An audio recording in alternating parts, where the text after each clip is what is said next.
我不留痕迹地瞥了周生义一眼，想探究他的态度。可惜周生义这个人，我从没猜透过。我看不穿周生义的情绪，我不算聪明，但好在我足够谨小慎微。当着周生义的面，我不会做任何一点可能会让他不高兴的事，所以我婉拒了这位客户，表示我生是周生义的人，死是周生义的死人。现场的人都被我逗笑了，除了周生义，他依旧岿然不动地坐在椅子上，用那双我从没看透过的眼神盯着我。我回以灿烂的笑容。这些大人物的会面，饭局的结束从来不是终点，而是起点。我是个模特，当然是不太正经的那种。干我们这行的，每个人背后都有金主，从这个金主到那个金主，我自然也有。我的金主叫周生义，掐指一算，从我第一次见到开始到现在，已经快1年了，距离合约结束还有不到半个月。按照圈内的规矩，一般这个时候该商量一下是续约还是好聚好散了。毕竟咱们这行就吃青春饭，遇到个好金主不容易，要是不续约，我也得抓紧时间找下一位。摸着我所剩不多的良心说，其实我挺满意周生义这个金主的，他要是愿意跟我续约，我得举双手双脚庆祝。可惜根据我对周生义的了解，他太招人了。当男人的财富和权力到达一定地位，身边自然会有源源不断投怀送抱的新人。我再是使尽浑身解数，可人类身体的极限就摆在那儿呢。在一起1年，啥花样都玩遍了，周生义对我已经没了新鲜感了。半山腰的别墅，占地快500平，这是周生义拨给我住的地儿，他的每一任情儿都住这里。我也不清楚我是第几任，一想到再过半个月我就得和这大别墅告别，我就忧郁。快半夜的时候，我被保姆叫醒了，说是周生义来了，我自然得去伺候着。干我们这行也不是表面那么轻松，眼一闭一躺就行的。有眼色会来事儿之外，还得要有点运气。要是跟了不太好的金主，不仅钱没了，人也得毁了。我入行3年，身边好几个同事这辈子都得和尿不湿打交道，我算运气不错。周生义除了在那事儿上喜欢折腾我之外，没别的缺陷，够大方。匆匆披着睡袍下了楼，周生义已经躺在沙发上了，半眯着眼，周身带着酒意。保姆泡了蜂蜜水过来，我自然接过，体贴地递到周生义嘴边，夹着嗓子低声唤他：周先生，喝点吧。他姓周生，但他的怪癖是不爱别人唤他周生先生。我是享了没文化的福，以前压根儿不知道还有周生这个复姓，误打误撞入了周生义的眼。据周生义说，很多人见他第一面就恭敬唤他周生先生，但他那时候只想一个巴掌扇过去。周生义勉强喝了2口，眉头就皱起来了。我赶紧把杯子拿开，他身上的酒味和混杂的香水味交织着，其实熏得我很上头。但我面不改色的伺候他脱衣脱袜，又打了热水，仔仔细细将他身上擦拭过。周生义还有意识，甚至会配合我抬头抬胳膊。小林，你跟我多久了？周先生，快1年了。周生义点点头，那合同快到期了。我心里一蹬，心想这是要聊合约了，要是不续约，也不知道我能拿多少分手费。周生义是大方的人，要是钱给够，我以后就不干这行了。可惜他问完这个问题就没了下文，我坐在旁边等啊等，只等到了周生义睡着的呼吸声。4日，我朋友约我去美容院，这要在我18岁以前，我是怎么也想不到我也会如此频繁地出现在美容院这种地方的。做这行卷得很，别看赚得多，其实花销可大。新人一茬接一茬的冒出来，年龄不占优势之后，技巧和保养就特别重要。那些保养项目从头到脚，每进一次美容院，轻则几千，重则几十万。上次我买了个套餐，花了我20万，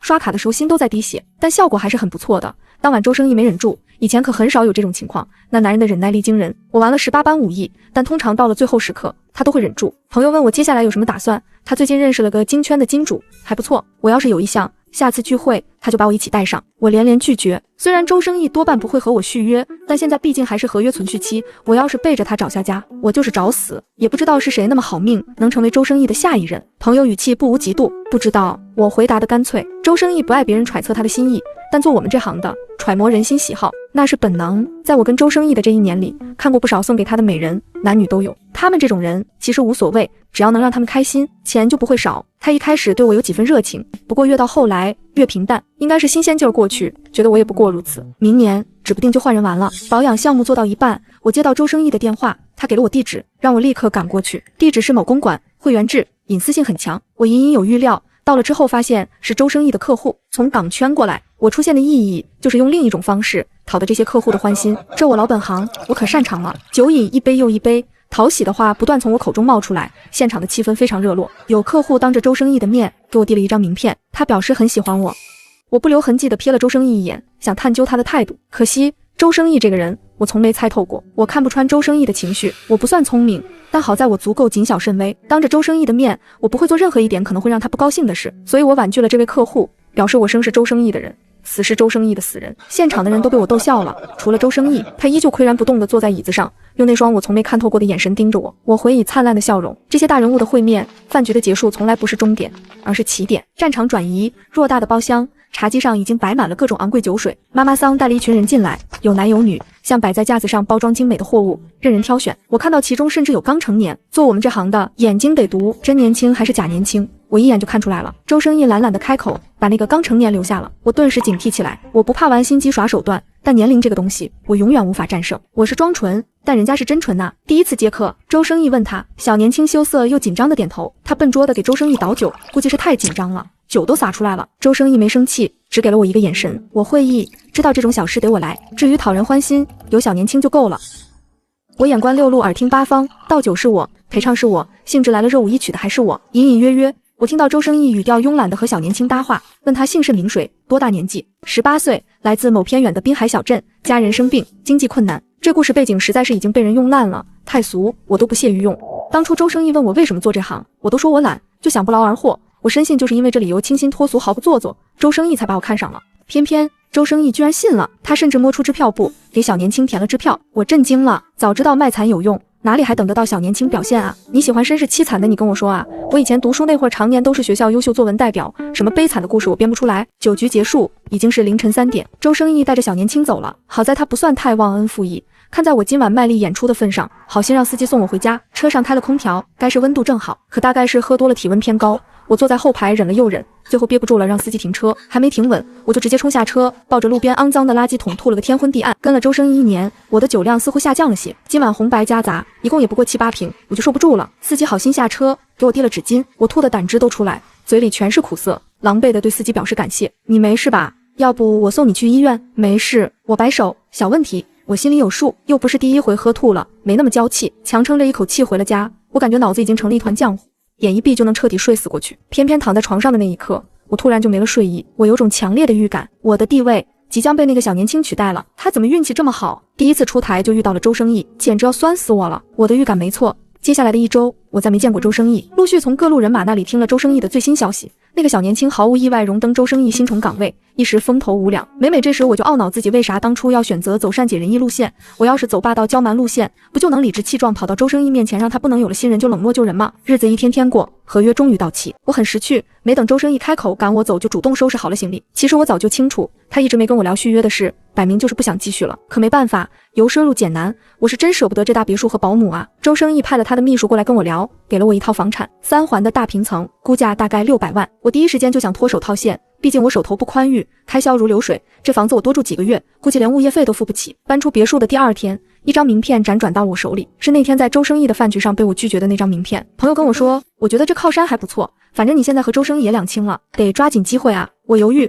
他是港圈的，我不乐意去那边，人生地不熟。嗨，这你就白担心了吧，人家那地位又不是只有你一个人，大家都是这边一个，那边一个，搞不好国外还有无数个。你就让他给你租套房子，留在这里，他要是来这里出差，你就去伺候着。我告诉你，你可不能歇，干咱们这行，你要歇了就再也起不来了。你得不断出去应酬，和靠山们保持联络，不然好看又好玩的人千万，人家凭什么花大价钱包你一个？见我还是不说话，朋友眯眼，林子绝，别告诉我你走心了。你说的对，我终于开口，振作起来，我不能歇，我要努力挣钱。这周末有个高尔夫活动，我把你带上，朋友满意了，你自己抓紧机会。我打听了那位港圈靠山的喜好，玩高尔夫的那天，见到靠山的第一眼，我感觉到他落在我身上的视线，我就知道我今年的业绩应该是稳了。他被我哄得眉开眼笑，我借口不会玩，和靠山亲昵的靠在一起，我玩弄球杆，他玩弄我，大家各取所需。远远的一辆高尔夫球车开过来，我不经意地抬起头，就看到周生义怀里搂着那小年轻，一脸淡漠地看着我。彼时我正乖顺地窝在新靠山怀里，两人以一种近乎连体婴的姿势挥动手中的球杆，哒的一声，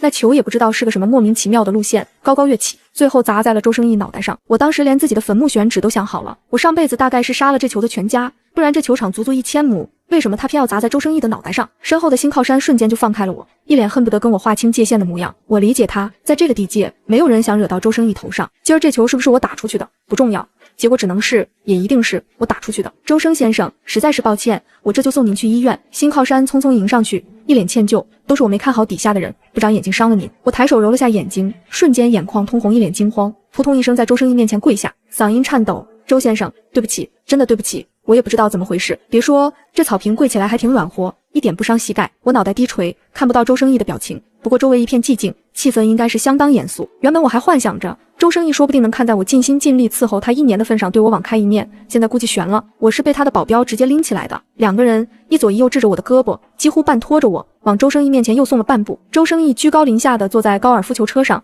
眼神落在我身上，反感又厌恶。看起来张先生很喜欢小林啊，他含笑开口，声调却刺骨。今儿估计是要夺人所好一次了，这哪能叫夺人所好，不过一个玩物，居然感伤了您。今儿只要周生先生您能消气，随您怎么做。新靠山毫不留情把我卖了，你难得过来一次，也不好让你身边空虚。周生义把怀里的小年轻轻推一把，送到新靠山面前，这就算是我的小心意了，还望你不要嫌弃。我们这种人唯一的作用就是讨人欢心，所以被当作物品交换或送出也是常有的事。新靠山没了，还得罪了旧靠山，我心底一片晦暗，不知道周生义会用什么手段惩罚我。我怕痛，很怕很怕，可我又做不到一了百了，因为我也想活，拼了命的也想活着。我被周生义带回了家，我从来不曾抵达过的周生义的家，都是别墅。这栋看起来和我之前住过的那栋也没有太大的区别。我被保镖甩在地上，周围都是脚步声，我瑟缩的脑袋抵地，一动不敢动。过了好一会儿，周围安静下来，周生义的嗓音在我脑袋上方响起：林子爵，抬头。我抖了一下，颤巍巍的抬头望着他，满脸泪水。示弱有时候是一种手段，和性别无关。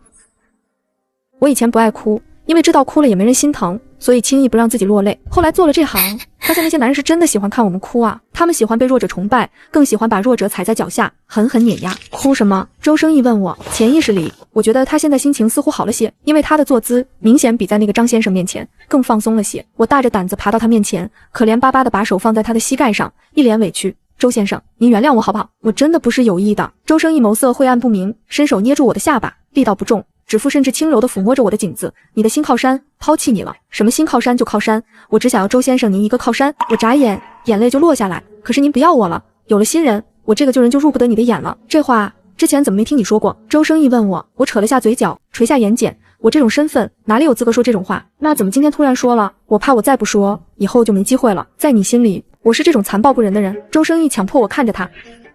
傻子都知道这时候千万不能说实话，可我要是说假话，周生义也不能信啊。怎么办？怎么办？生死在此一举。我咬咬牙，伸直了后背，仰头吻上周生义的薄唇。听说薄唇的人大多也薄情，我觉得老人这话是有道理的。周生义没有推开我，但也没有接纳我。我闭着眼，小心翼翼地吮着，手颤抖地去解周生义的皮带。对于用身体取悦男人这种事，我已太得心应手。只要周生义能让我做到最后一步，今儿这事就算过了。我卖力地伺候他，跟了他1年，我很清楚怎么才能取悦他。明儿搬回来吧。他道，东西也不用收拾了，让人重新去买就行。我不知道这算不算因祸得福。我又回到了周生义身边，但这次他没跟我签合约。不仅如此，他也不再像之前那样只是偶尔来这栋别墅，他直接住了进来。朋友都夸我手段了得，居然能挽回周生义，而且看这架势，我搞不好真的能转正。这个转正当然不是指的能当正宫，而是指我有资格跟着周生义，不再是合约制，而是长期的、稳定的，真的能把他当我后半辈子靠山的那种关系。可惜我吃了药，不能生，不然给周生义生个一儿半女，我的地位就彻底稳了。对于这些话，我是不可置否。别说我不能生了，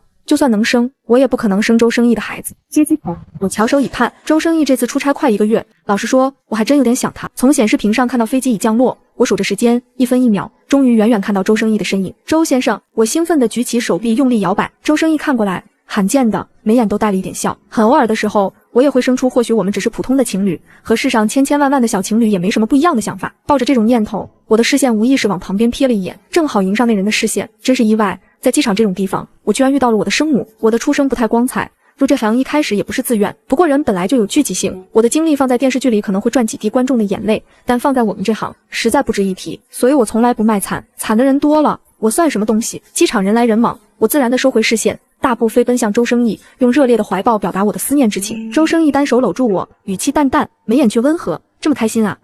很开心。我用力点头，他低笑一声，显然被我取悦，难得在外人面前主动牵了我的手，我简直是受宠若惊。毕竟周生义随行众多，我的存在虽然公开客观，但身份始终是上不了台面，他是极少在外界和我这种人亲密的。我全心全意只看着他，一是为了解思念之情，二是为了不让自己的视线飘向不该飘的地方，但最终还是没忍住。我偷偷回头，我的生母正一脸笑容的和一名年轻女子亲昵说笑，那大概是我素未谋面的我同母异父的妹妹。看什么呢？周生义问。没什么。我连忙收回视线，小心翼翼地讨好道，周先生，下次您要是再出差这么久，能不能把我也带上呀？他不回答，我突然就意识到我这话似乎逾越了，正想着该说点什么找补一下，就听他问，怎么想跟着我出去玩？不是。我皱皱鼻子撒娇，是和您分别太久了，我想您呢。这么粘人啊？周生义叹了一声，他表情似乎有点困扰，但他的气场是温和的，所以其实我的这个请求并没有让他不悦。那下次我让秘书通知你一声。他挠挠我的下巴，像是逗狗，这也没什么不好。毕竟有钱人家的狗过得比穷苦人家的人好得多。当天晚上我被折腾狠了，周生义就像饿了许久的狼，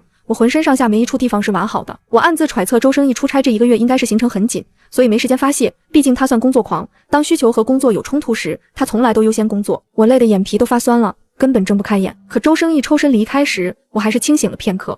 他见我睁眼看他，随口解释一句，我还有工作，你先睡。以前我是没资格和周生义在一张床上过夜的，不过自从我重新回到他身边之后，偶尔太晚了，周生义也会待在我房间休息。不是刚出差回来吗？我揉揉眼睛，强撑着半坐起来。靠山没睡我先睡，我可没这胆子。睡觉，乖。周生义不容反驳地把我按回去，见我不肯闭眼，轻叹口气，离开了卧室。我还在犹豫是起床还是顺从困意闭眼睡觉，周生义又回来了，手里还拿了一份厚厚的文件，满页都是英文，还都是专业术语，我瞄一眼就头疼。睡吧，我就在这里看。他半躺在我身边，开了台灯，鼻梁上架着无框眼镜，甚至还分给了我一只胳膊，让我可以搂着他的胳膊睡觉。我简直受宠若惊，然后我就睡着了。第二天醒来，周生义已经不在卧室了。我深刻反思自己，觉得是最近周生义对我比较纵容的缘故。人都是这样，容易蹬鼻子上脸。虽然我从骨子里畏惧周生义的权势，但他偶尔泄露的一点小温柔实在容易让人沉溺。虽然我一再提醒自己不可掉以轻心，但还是会不自觉放松警惕。我一边胡思乱想，一边坐在床上进行了简单的拉伸运动，缓解昨晚的过度操劳之后，才随手拿起床头柜的手机，一解锁，未接来电10几个，分别来自我的生父与生母。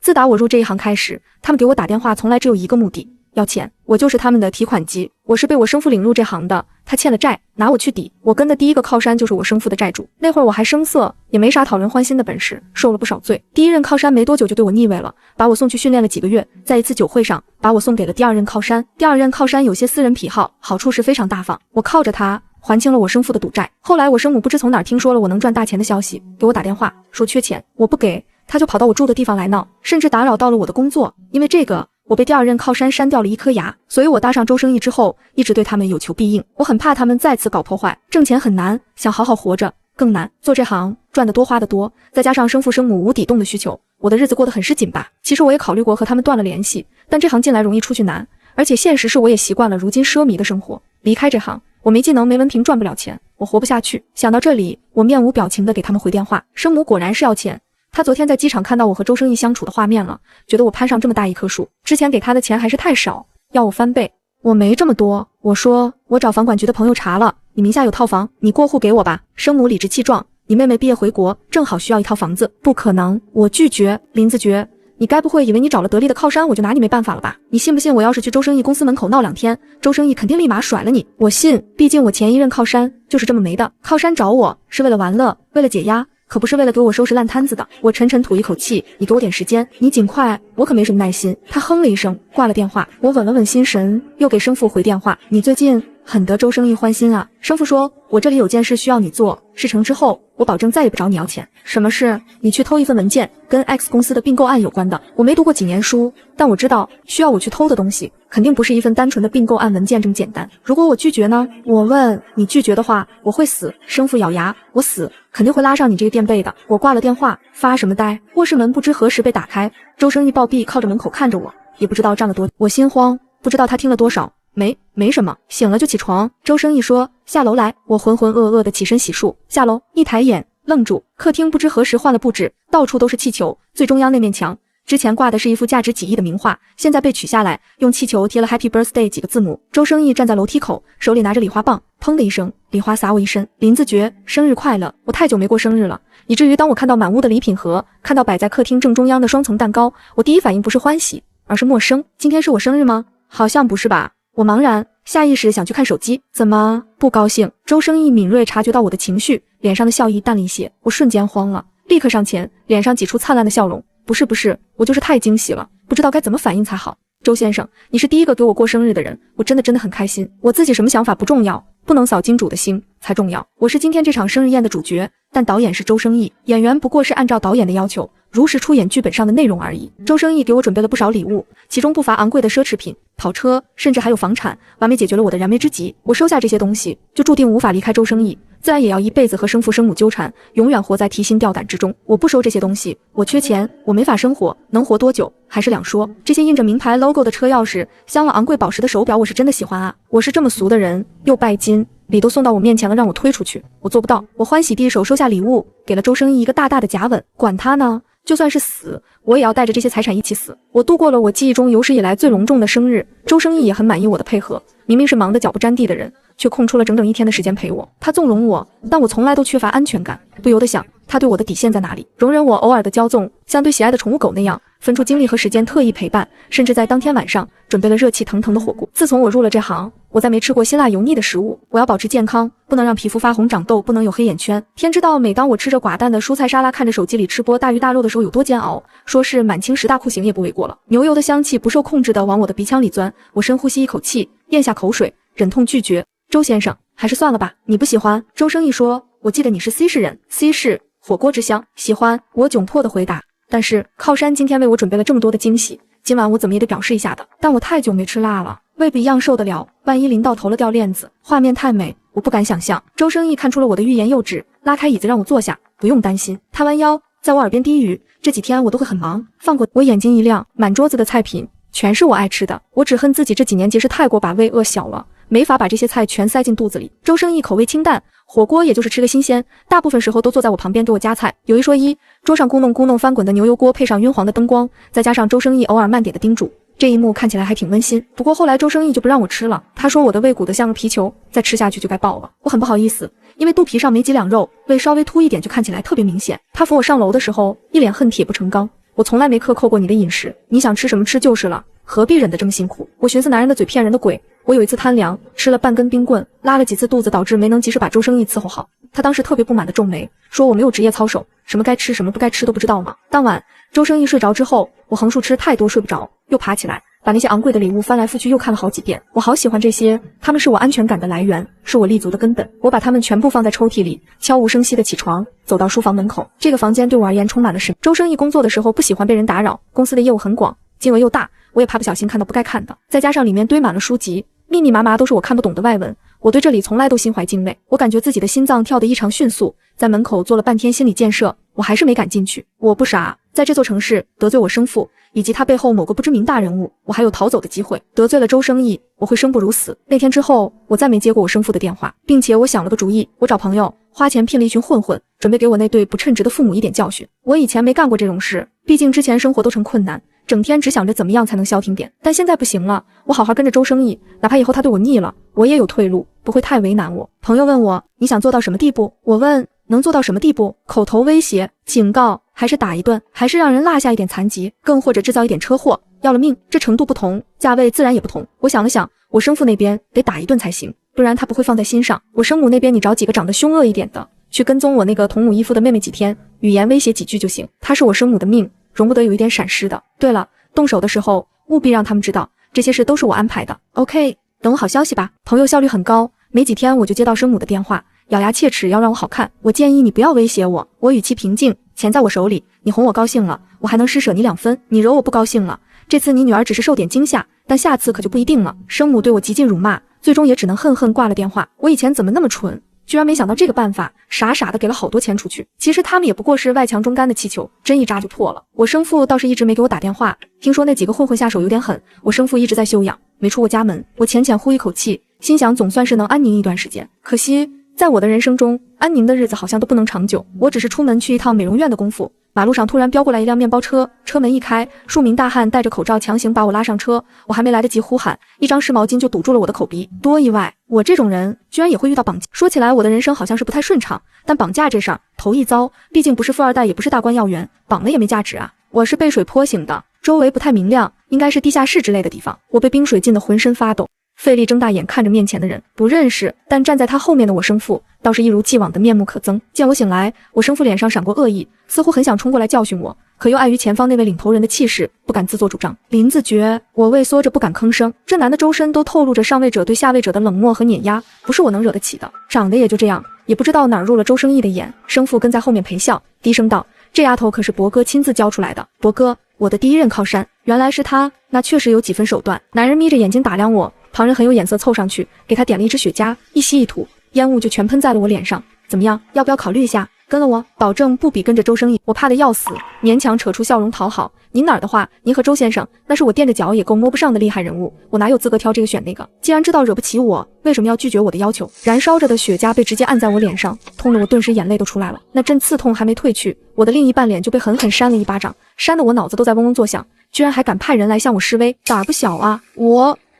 我想否认，你还敢否认？生父上前一步，趾高气扬，我可是蒋爷的人，你对我动手，不就是对蒋爷动手？打狗还得看主人呢，可惜了，本来长得也就一般，毁了容。你觉得周生义还会要你吗？蒋哥粗粝的手掌抚过我的脖颈，随即一把掐住，窒息感很快传来，求生的意志让我拼命挣扎，但我双手双脚都被绑在椅子上，根本没法做出任何反抗，可能我就要死在这里了。不甘心啊，我不想死，活着那么痛苦。可直到这一秒，我发现自己还是想活。算了，脖子上的手突然一松，我颓然倾倒在地，剧烈的呼吸。想活吗？蒋哥笑眯眯地问我，我拼命点头。那就看你的本事了。蒋哥手轻轻一挥，站在周围的数名男人立刻上前一步，你要是把他们都伺候舒服了，我也不是不能留你一命。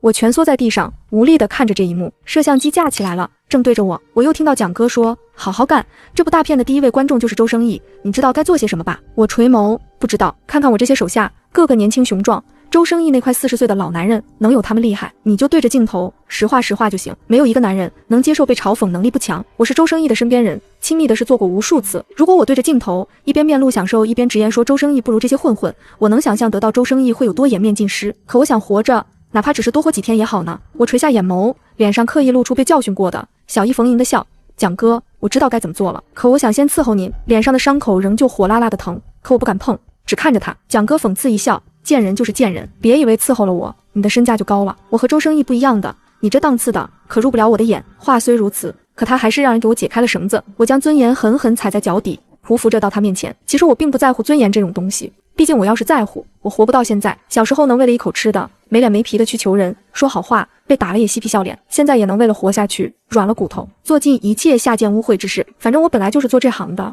对我而言不过是面前换了个男人。我看着蒋哥微微一笑，然后用力踹向他两腿之间。啊！惨叫声响彻天际，无数的拳头和器物砸在我身上，额前落下的鲜红黏腻糊住我的眼睛。我狼狈地笑起来，看着一群人扶起蒋哥，手忙脚乱，想帮忙又不敢碰他，看着他厉声要将我活剐，要让我生不如死。我很想活，真的，可我在周生义身边勉强当过人，就回不到再做狗的日子了。他或许只是施舍过我一些无关紧要的温暖，不走心的问候，敷衍的体贴，但这样也够了。痛，浑身都痛，心头觉得快活，可生理上的疼痛果然还是无法忽略。我颓然倒在地上，全身缩成一颗球。周生义，虽然我这条贱命在你的生命里可能不值一提，但好歹我也是为了你才没命的，所以如果可以的话，希望你能晚一点遗忘我。我是在医院醒过来的，醒来的时候我还在想，我居然好像没死，我命这么大，苦了半辈子终于转运了。眼睛一滑，我看到了周生义。哦，懂了，周生义把我的小命从阎王手里捞回来了。不对啊，周生义怎么这么憔悴？我又没偷文件，难道是有别的什么人泄露了他公司的机密，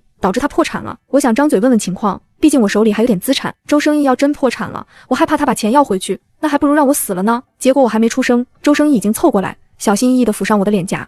我懵懂地眨眼，就看到他俯下身，虔诚地亲吻我的额头，声音嘶哑，你醒了。脸颊有温热的液体划过，进入衣领，那应该是来自于周生义的眼眶。总而言之，言而总之，我得救了。被救的过程我不清楚，听周生义的秘书说，他从没看到周生先生如此失控且狼狈的模样。自我醒来，周生义就没离开过我的视线，就算是视频会议，也必定是坐在能一眼看见我的地方，而且每隔10分钟就要用眼神确认一下我的动向。我有点不习惯，他这样搞得好像我在他心里很重要。我最在意的2件事，钱和脸，好在都没有大碍。医生给我的脸做了修复，虽然是被烟头烫了，但我不是疤痕体质，好好保养还是不影响颜值的。至于钱，只要周生义这辈子没破产，我应该是不会缺了。我在医院躺了快1个月，浑身都要起疹子了，才被周生义允许出院。出院后，周生义以静养为由，让我在家又待了2个月，并且从此以后，我只要出门，身边必备司机和保镖。朋友都说我是大难不死必有后福，我居然能在周生义这儿转正，太牛逼！虽然之前大家都觉得我跟着周生义这辈子是稳了，但也没想到我居然真的能当正宫太太啊！我寻思周生义从没对外正式承认过我的身份，我怎么就叫转正了？被医生正式宣布身体已经痊愈的那天晚上，我就迫不及待地主动对周生义投怀送抱了。我从不信男人身上有柏拉图恋爱这玩意儿，我见过那么多男人，男人到底有多下半身动物，我还不清楚吗？周生义憋了足足3个月，这3个月我除了上洗手间，连洗澡都不被允许离开他的视线，好几次他都用沉沉的眼神看我，每每我以为他要忍不住了，可最后还是忍了，我生怕再憋下去他就不行了，好歹这也关系我后半辈子的幸福，我可不得上点心。我做足了前期准备，调了香薰，穿了薄纱，躺在床上，就像等着侍寝的妃子。伺候周生义我已经驾轻就熟，他的每一个兴奋点我都清楚，保管今晚会是个火辣十足的夜晚。然而我怎么都没料到，周生义把我拒绝了。我不是第一次被周生义拒绝了，但只有这一次让我感到诧异。不过我很快调整过来，识趣地离开周生义的身边，柔顺着嗓音：对不起，周先生，让您困扰了。始终还是我不自量力了些，以为周生义这几个月的表现，就算没有爱上我，至少我在他心里也该是有些特殊地位的。可明明我连他是否真心都不曾看透，又何来特殊地位？我以为我为了维护周生义的产业差点付出性命，可事实上或许只是小猫帮主人抵挡了一块小石头，看似要付出生命，实则对主人不值一提。周生义让我别多想，先好好养身体。我听话了，不再多想。他来别墅的时间越来越少，联系我的次数越来越低，偶尔和朋友联络，他们都打趣我终于找到了铁饭碗，以后跟着周生义一辈子吃穿不愁。我没跟他们说，我这饭碗估计要保不住了。这次和上次合约到期的情况不一样，之前周生义虽然没说续约的事，但他待我一如往常。这次我很明显地感受到了周生义的刻意疏远。那天我去美容院做了日常保养，回家时发现周生义正坐在沙发上，手里拿着一份文件。我突然就明白了什么。周先生，我扬起笑容走过去，坐。周生义抬眸看我，并将手中的文件推到我面前，看看。我听话地拿去文件，这算是遣散费，给的真是丰厚，谢谢周先生一直以来的照顾。我含笑收下合同，不吵不闹，我有什么资格又吵又闹呢？周生义脸上没什么表情，给你的钱足够多，以后洗心革面，重新做人吧，这行别再继续干了。其实这种事他大可不必亲自来，像上次那样找个秘书或助理就足够。我会的。我站起身，深深朝他鞠躬。我明天就搬出去，这次搬出去是真的不再回来了。关系即将结束，我还是要站好最后一班岗。周生义今晚在别墅住下，我伺候他泡了澡，殷勤地给他做了 SPA， 浴缸正对着落地窗，玻璃是单面镜，方便他泡澡的时候可以欣赏外面的风景。你做这行多少年了？不记得了，可能2、3、4、5年，挺好，趁人还没废，以后也能找个好男人嫁了。有过周先生您这样的男人，我以后怕是很难再看上别的男人了。怎么暗示我别放你走？不敢，实话实说而已。我其实清楚周生义为什么放我走，因为他察觉到了我的心意。我林子觉从不是什么道德高尚的人，生死一线的情况下，我不应该为了维护周生义的利益放弃自己的生命，但我偏偏放弃了。我动了心的人就不能留了。钱和利益才是世上最牢固的关系，他可以给我很多很多钱，却不会给我一星半点的爱。我爱他，所以我可以为了他放弃生命，也能因为他不爱我这个事实，随时伤害到他的生命。我理解，所以我接受。搬出别墅后，我的生活又恢复了平静。周生义是真的大方，算上这次的遣散费，我名下有了3套房产，数千万的现金，甚至还有股票。只要我不做违法犯罪的高消费行为，这些财产够我躺平一辈子。辛苦了20几年，终于可以提前过上退休生活了。朋友来找我玩，他最近又换了个靠山，还是护圈，据说对他还不错。短短几个月就在他身上花了不少钱。捞完这票，我也想退休了。他点着烟，吸一口，烟雾缭绕，我看不清他的表情。我年纪也不小了，也该定下心来好好过日子了。你居然会说这种话，可不像你的性格。我之前那个靠山，京圈的，你还记得吧？唯一一个提前跟你解除合约关系的。我记得你临走时还大捞了一笔，当时还特别得意跟我炫耀来着。他破产了，朋友有点怅然。我前不久才知道，我捞的那一笔估计是他当时全部的家当了。什么？我很吃惊，他是知道自己要破产了才跟我解约的，还把所剩不多的可动用资产都给了我。朋友掐灭了烟，自嘲一笑。你说这人要做这些事就把尾巴藏好，别让人知道啊，搞得我现在还也不是，不还也不是。你还是想把钱还给他。我看穿朋友的真实想法，不仅如此，你还想把自己赚到的所有钱都给他，陪他东山再起。朋友一脸憋屈，却没否认。你糊涂。我猛地站起来，恨铁不成钢。你知道自己在想什么？咱们这出生一辈子上不得台面，男人的情谊有几个是真的，又有几个能维持长久？你现在念着他对你那一丁点好，等你把钱花了，等他东山再起了，等你年老色衰了，多的是新人出现，比你漂亮，比你讨喜，比你会玩，到时候你拿什么去拼？那你呢？你对周生义不也一样？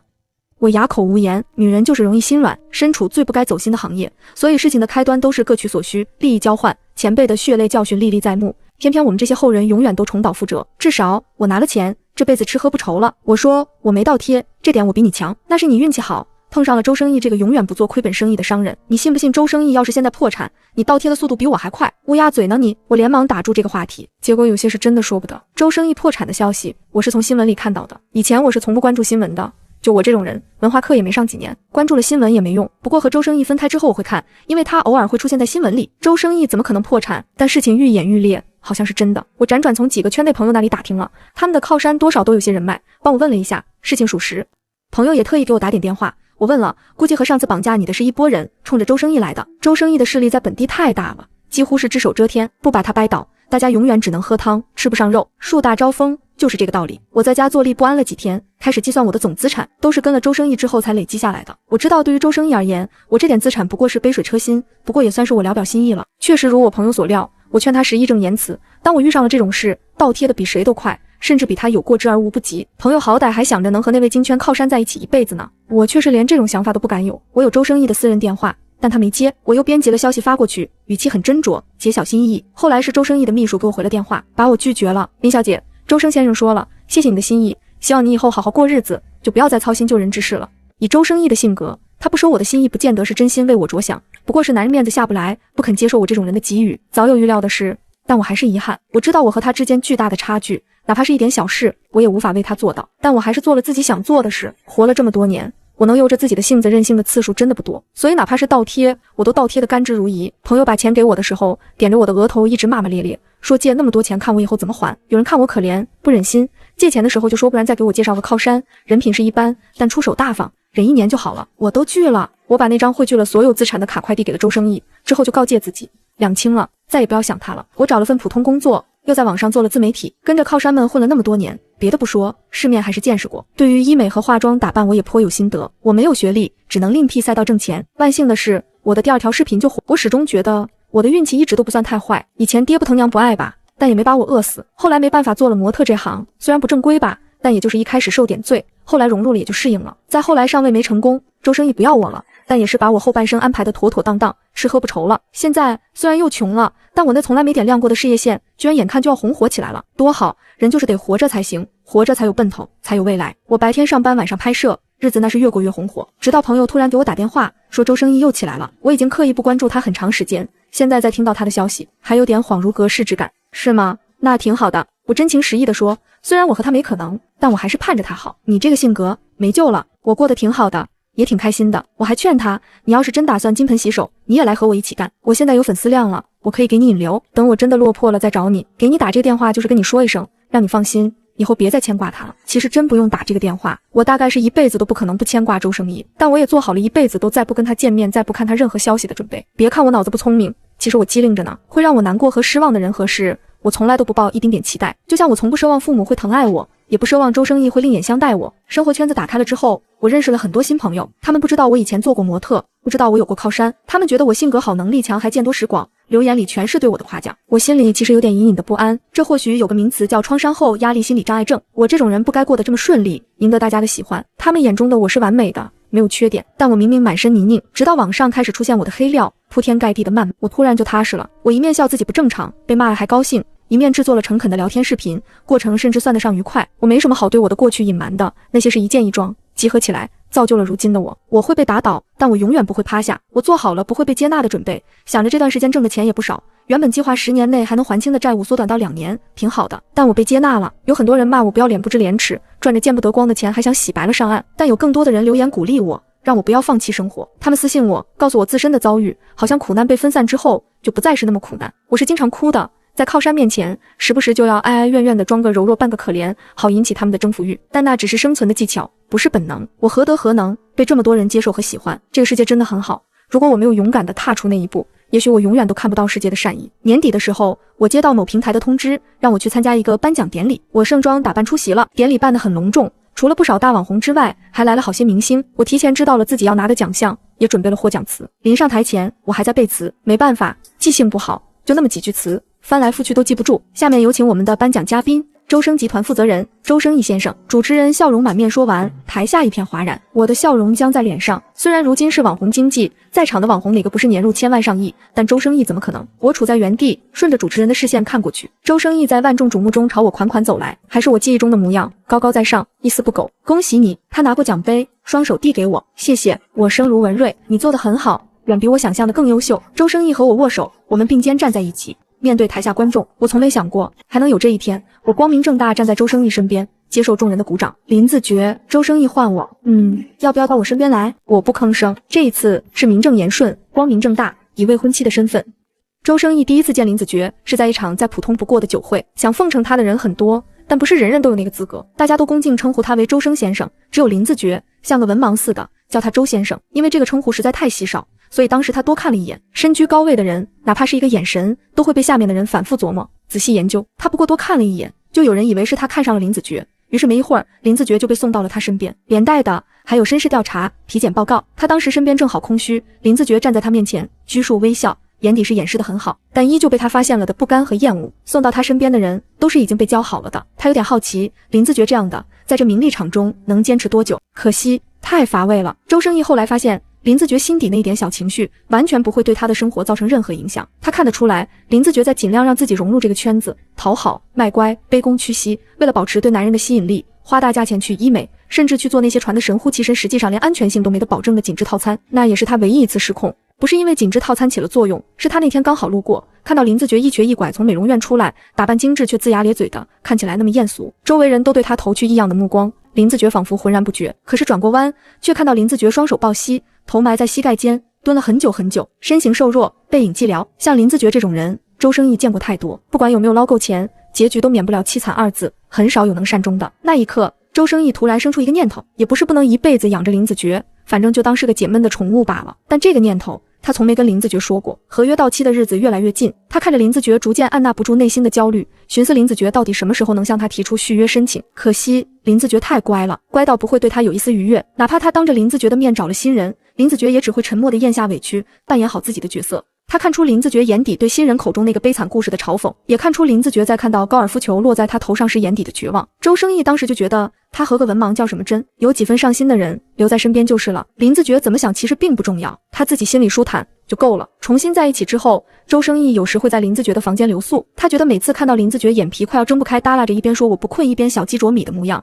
还挺可爱。他从不认真思考林子爵之于他究竟是什么样的存在，反正只要他想，林子爵就永远也不可能离开他。后来他发现他错了，林子爵是可能离开的，毕竟这世上没有谁能跨越生与死的距离。刚开始知道林子爵被绑架的时候，周生义并不惊慌，绑架是为了有利可图，而林子爵从来都能屈能伸，他们关系亲密，自己的事林子爵多少知道一些，把那些说出来足够保全林子爵的性命，甚至以林子爵的本事，或许转头就找了另一个靠山。下面的人向他汇报林子爵被绑的消息，周生义甚至没有中断会议，一只被豢养的金丝雀而已，不见了就让佣人找找，如果找不到了，那就再买一只。直到下属传来消息，林子爵找到了，但生死未卜，脸已经彻底肿得看不清原来的面目了。林子爵该庆幸只做了医美没做整容，不然光是假体就够戳穿他的脑子，肋骨断了好几根，脏器也有受损，手脚都被折磨得扭曲变形。现场传了视频回来，周生义只看了一眼就扔了手机，然后下令立刻赶往医院。林子爵被推进抢救室，整整9个小时，从天黑到天亮，在推出来时浑身都插满了管子。他很忙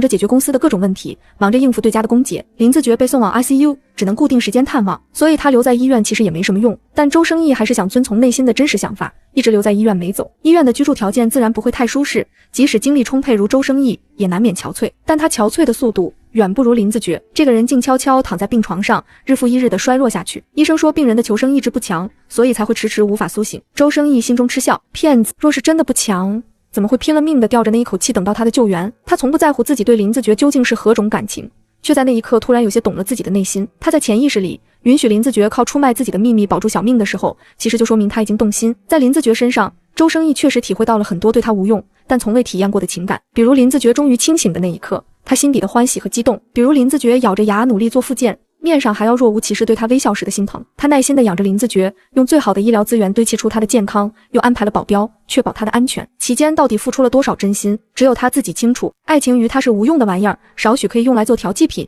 一旦太多，只会影响他的效率。周生义深思熟虑之后，还是选择了斩断这段感情。他知道自己动心了，也知道林子爵对他也动心了，但世上有些时候就是这样，单纯的利益可以维系着一段关系，甚至牢不可破，可一旦产生感情的交缠，反而就不堪一击了。及时止损，于他都是最好的选择。林子爵离开得很干脆，他从不做纠缠的事，消失的也很彻底。他太有自知之明，刚开始那几天还有点不习惯，但手里的工作日渐繁重，周生义再也顾不上儿女情长。他谋划了很久的事，终于一步步按着计划展开。他破产的消息传遍了大江南北，然后就接到了林子爵的电话。他没接，对方又发了消息过来，一如既往熟悉的讨好语调，生怕引起他的反感。周生义让秘书回了信，但没多久他还是收到了一张卡，卡里的数目比他预计的还多些，估计是林子爵找了朋友，好歹都是有靠山的，手里的钱不算太多，但凑一凑也将就能看。只是林子爵明明已经答应他不再干这行，借这么多钱他打算怎么还？后来他知道了，林子爵去做了自媒体，并且小火了一把。按照您的吩咐，我昨天恰好偶遇了林小姐。秘书向他汇报，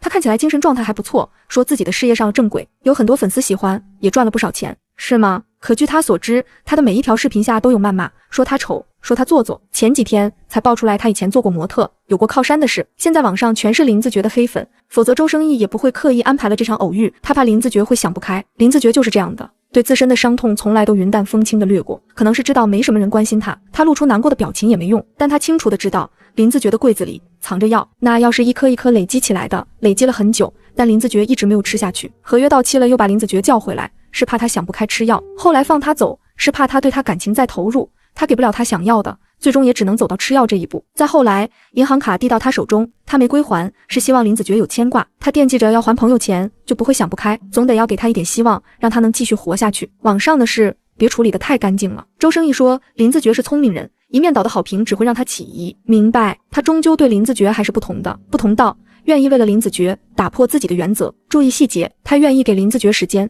等着他被重塑，他需要睁开眼看世界，好的坏的都有，但好的一定比坏的多。年底周生义收到消息，林小姐同意出席颁奖晚会了，平台有周生义的股份，但只是他名下众多资产之一，不算太重要，但周生义还是盛装出席了，只为了重新出现在林子爵面前，给他一个契机，让他这一次能有勇气开口，留下自己真正想要的东西。